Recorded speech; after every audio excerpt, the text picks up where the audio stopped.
Hello guys and welcome to the latest of Different View. Today we'll be doing a voiceover for our 7 Senses of Satisfaction post that I posted about a day or two ago. I'll be doing something special today and we'll be bringing in one of our guest posters, the Bird of Prey, and you might be seeing him in one of our future videos. He'll join us today and we'll have a quick chat about these 7 senses and why these matter to you. So let's get straight on to the video. I hope you enjoy it. Okay, so we're here today with the Bird of Prey. Hello Bird, how you doing? Hey, how's it going? It's going good. Okay, so Bird, would you have happened to read my post, The 7 Senses, today? I did. And I hope you enjoyed it. I very much did. That's great to hear. So, okay then, what we're going to be talking about today is how to have fun. So, Bird, what makes a game of League of Legends enjoyable for you? A really sense of just feeling like I matter in the game. Your matter in the game. Like I'm important. That's the best thing that makes a game fun to me. All right. Okay. So, look, Bird. I hope in my post I did mention the 7 senses of satisfaction. We'll go over that today. And we can apply examples to you, and we'll see how it works out. Okay. All right. All right. So the 7 senses of satisfaction. So what I mean when I say this is there's only 7 complete kind of reasons why you would enjoy a champion. So in my post, I did mention the 7 reasons. We'll go over that in detail. But Bird, can you tell me the 7 senses? All right. Damage Uh-huh. is the first one. Durability, Yep. mobility, teamwork, achievement, aesthetics, and then miscellaneous kind of X factor. Exactly. So every single reason why someone would like a champion can be put down to these 7 attributes. So we'll go over each of these ones. So firstly, damage. We've got this nice picture of Mordekaiser just smashing through your screen. So Bird, what do you enjoy about doing damage? Obviously there's burst, and then there's the sort of sustained, ramped up damage that you really become a threat over time. Mm-hmm. So look, I mean, obviously everyone likes knowing the feeling that you can just chunk someone for the HP. I mean, like a perfect example for this is Olaf. He's got this perfect reckless swing, and it's just like you smash someone, you strike them with lightning, and just takes away the chunk of their health, and it's true damage as well. So it feels like you're doing quite a lot of damage. So Oh yeah. yeah, so sense of damage quite high right there. So I mean, so Bird, give me someone a champion like an example that you like, and tell me about their sense of damage. All right. One of my favorite champions is Katarina, and her damage is amazing. Especially with her passive, you really feel like once you've killed somebody, you can, do everything all over again, and it just really kind of keeps the flow going as you go throughout the game. Uh-huh. So I mean that ties in with one of our other senses, the senses of achievement. So basically, you're gonna be shunpoing, blink, blink, blink, blink, blink. You just smashed 1,000 damage. You spin, you do 2,000 damage. So I'm guessing your sense of damage is quite amazing with Katarina. Yes, Yes, very high. exactly. Okay then. So I hope the viewers understand what I mean by the sense of damage. It's quite understandable. I mean, with some of the other champions like ranged AD, obviously you're not going to be getting some of that damage sense early in the game because you'll be auto attacking for like 60. Is that right? Hmm. So I mean, obviously they ramp up, and pretty much every one of their hits is like half your HP late game, so that makes up for it. Yup. Exactly. So okay, that's your sense of damage covered. Let's go on to the next sense. We have here durability with a pretty tanky looking Alistair. So explain durability to us, Bert. All right, durability. Kind of knowing that you can kind of just take whatever the enemy's gonna throw at you. You can heal it back up, stuff like this. Yeah, exactly. So I mean, when I say durability, I also include sustain and relative tankiness. For example, let's think. Alistar, okay, perfect example, right in the picture there. He can turn on his ult and he can take anything you throw at him. He breaks CC, he'll just walk along. He's a mad cow. He's just smashing his chain. He's just walking along. I mean, another sense is he's got Tryndamere. I mean, he's not one of the tankier champions. He's quite squishy, in fact. But you can burst him down quite easily. But his sustain, you can Yep. just heal up in lane, right? Because you can trade, you can whack, whack, whack, but he'll heal it up. I mean, I'm sure you've gone against lane, right, Bird? Gone against Trynd in lane? Oh yes, Yes, so I mean, like, very difficult. yeah, you just trade, trade, trade. but he'll heal it right back up, so you feel a lot more durable in comparison to the other champions. So once again, this is where the seven senses of durability come in, and not that it's just flat durability. It's just a sense of how durable you're feeling. So explain in Katarina terms how durable you feel, bro. Well, with her Killer Instincts and Shunpoing, that'll give you a little bit of damage reduction, kind of similar to Alistair's ultimate for a few seconds. Mm. And then her Spell Vamp off her crazy amounts of damage also helps, but she's pretty squishy, even with an Hourglass or a Rylai's, so I just a little bit above average, but not great. Yeah, I mean, I can understand, dealing damage, but you gotta trade some of that for durability. And I mean, if you've got both, you'd probably be pretty quite OP, right? Yeah. Okay, now let's take a look at mobility, and we've got this nice picture of a Kali. Okay, mobility. This should be quite obvious. So, explain your Katarina again. Well, like you mentioned earlier, Shunpoing and, just blinking all over the place. Lee Sin is really similar to this. Uh-huh. Um, you just get kind of the feeling you can run circles around the opponent and they can't really catch up to you. Yeah, exactly. I mean, Lee Sin. You mentioned Lee Sin. He's one of my favorite champions. It's so much. It feels great just so you can like dash them, dash straight back, and they have no time to react. You can do this under the tower. You take no damage. You can literally fly all around, and they can't do nothing to you. I mean, mobility. I mean, there's been a mobility creep. People have been talking about that because some of the older champions aren't that mobile, right? Mm-hmm. Yeah, exactly. I mean, but recently you've got people like Riven and Fiora. Pretty much everyone's coming out with a dash, and they're quite mobile. And Yeah. I mean, that's what makes them quite fun. Okay? Oh yeah, Yeah, definitely. yeah. I mean, and when I say mobility, once again, I mean relatively. I mean, Malphite's a perfect example of this. I mean, you can slow someone and you'll run fast. I mean, you feel quite a bit more mobile than them because you'll catch up to anyone. You can outrun anyone. Things like that. Yeah?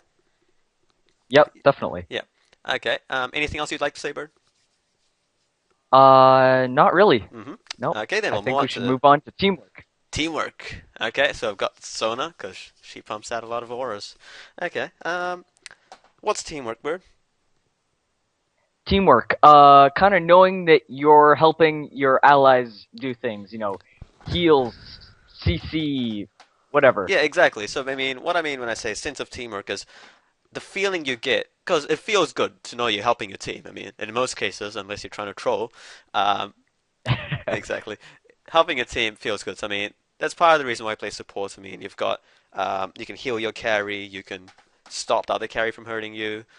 You've got warding, counter warding, just establishing map control. You're helping your team, and that feels good, and you're stopping the other team. That's kind of anti-enemy teamwork. I don't know how to describe that, but you know, you're helping a team, and just a sense of being a part of the team. I mean, I guess Sona, Janna, Soraka, Tarek, all these supports they rate quite highly. I bet because pretty much all you do is help your team, not to bash on Right. them. Yeah, but I mean, okay, explain any one of your champions, Bird, and tell me why you think they have a good or bad sense of teamwork.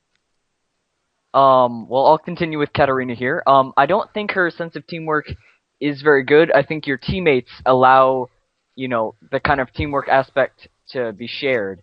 If your teammate runs in range and then they're in range for you to shunpo away and escape over a wall or something, then that's great. But it's not really anything you did, Yep. so it's more of a coordinated effort, Yeah, I exactly. guess. So I mean, Katarina, for example, when I do make a seven sense of satisfaction table list, would rate quite low on the teamwork because apart from dealing damage, you don't get this sense of feeling that you're helping your ally or your one of your other carriers to do anything really. Basically, they help you get in position, and you pretty much don't do anything in return for them apart from kill the enemies, and that's pretty much what all carries do. So she would rate quite Yeah. lowly on the teamwork, right? Okay. Anything else you'd like to say on this? Nope, that's it. No, that's it. Okay. And just so you know, Bert, I get the feeling that you really like Katarina. Is that right? Yes. Yes. Okay. One of my favorite champions. Okay. Now we've got Triumphant Riser with achievement. So, achievement. What do I mean when I say achievement? I mean the sense of feeling that you get when you've pulled off a particularly difficult play. So, okay, Katarina's a good example for this. So, Bird, name one good moment you've had at Katarina recently. Well, getting chased down and then, kind of working with your team to kind of bait and set up a turnaround really good play there. That definitely helps you So feel things like, great. Shunpo in, Shunpo out, and then just juke bushes and things like that, right? Mhm. Yeah, exactly. So, Yep, yeah, so some champions have a lot more higher potential for this. I mean, for example, let's say Ash. Apart from, she's got her ultimate. I mean, you feel really great when you land that ultimate across the map on someone. You just like, boom, they did. They just got hit by in the face by a huge, icy arrow. You feel good. That's a sense of achievement. You achieve something right there, right? yeah, definitely. And Ash Arrow, that can turn around a team fight, definitely a big, big achievement factor there. Yeah, I mean, but the thing with Ashes, that's put on her ultimate. You don't often get the chance to try that out.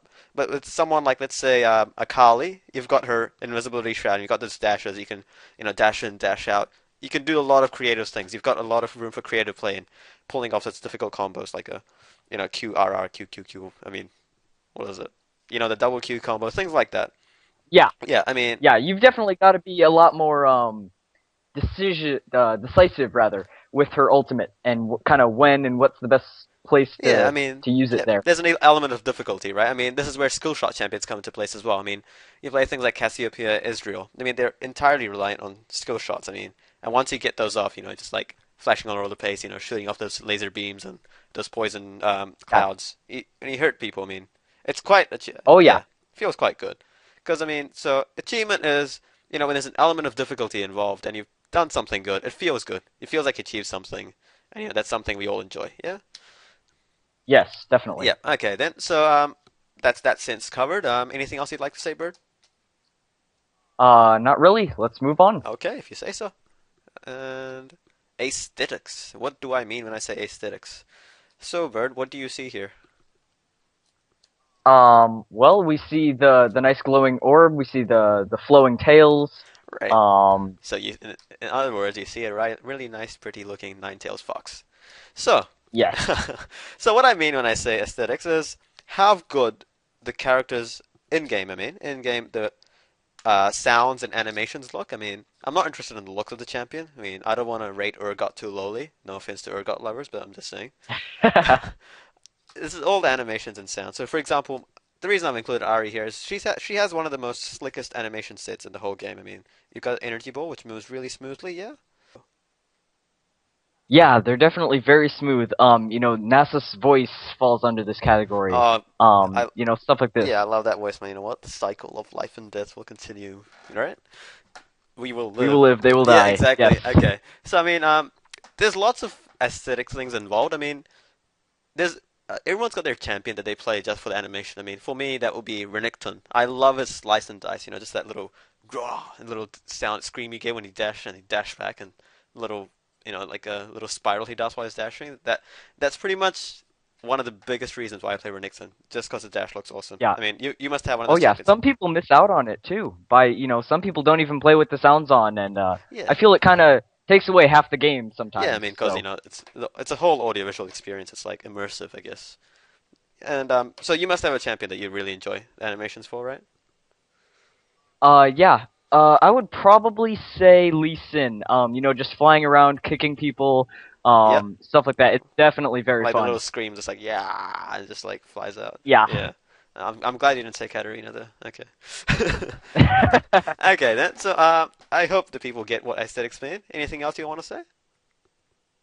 Nope. Let's move on. Okay then. Bye bye Ari. Hello Shaco. So miscellaneous. Miscellaneous. How are we going to explain this, Bird? I guess I would explain it as a unique aspect to the champion.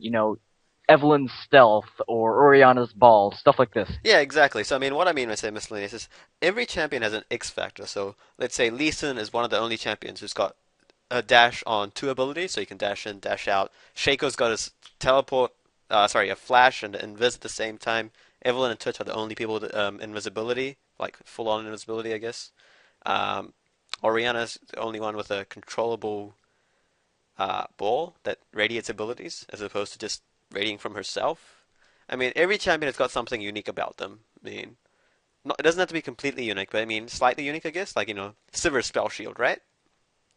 Right. Yeah. So I mean, you've got Nocturne's. Something that sets that champion apart from, a generalized, range carry, Well, yeah. I mean, it doesn't have. whatever. Yeah, it doesn't have to be a range carry. I mean, look, like spell shields or Nocturne and Sivir are the only people to have them. I mean, there's an X factor about every champion that you like. I mean, an innate passive, for example, that's completely unique. You could love them just for that. You could love someone just for having a Fury bar and an Energy bar, for example. I mean, one of the biggest reasons I love most of my favorite champions is because they're manaless. I mean, I like being able to spam my abilities and harass whenever I want to on my terms, rather than being dictated by a mana bar. So that little Yeah, factor is very enjoyable to me. So while that may not be like completely unique, there's about what 20, 25 champions with no mana bars. I mean, but it makes it yeah, fun for me. probably. It's an X factor, right? Yeah, Yeah, it allows you to fight on your terms yeah, whenever you want to. exactly. But I mean, it's Less not something that I constraints. rate someone highly on, but it's there. It's everyone's got something special, and A little bit of a bonus there. Yeah, yeah, exactly. I mean, I agree. yeah, I mean, for example, Nautilus. Let's just say that.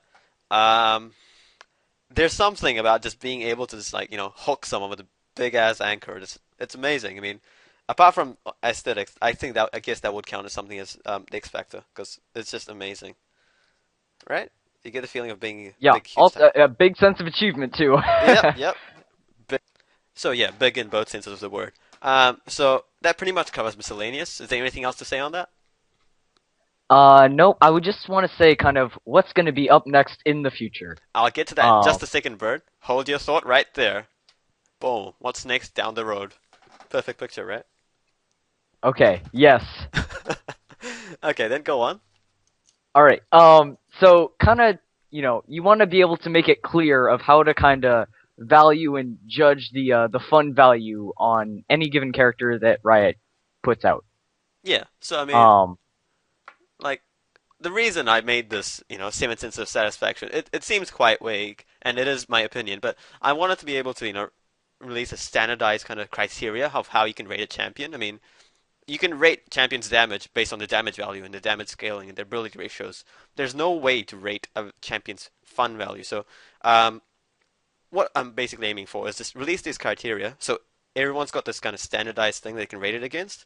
I mean, however, it is based on completely on opinion, right? Because when I put out my table, obviously I'd rate Lee Sin quite highly, pretty probably because I really like him. It is quite an opinionated thing, but however, if everyone uses that same category, we can start building a profile of what people like. I mean, maybe Riot can use this in the future, right? Maybe they'll be able to make better champions.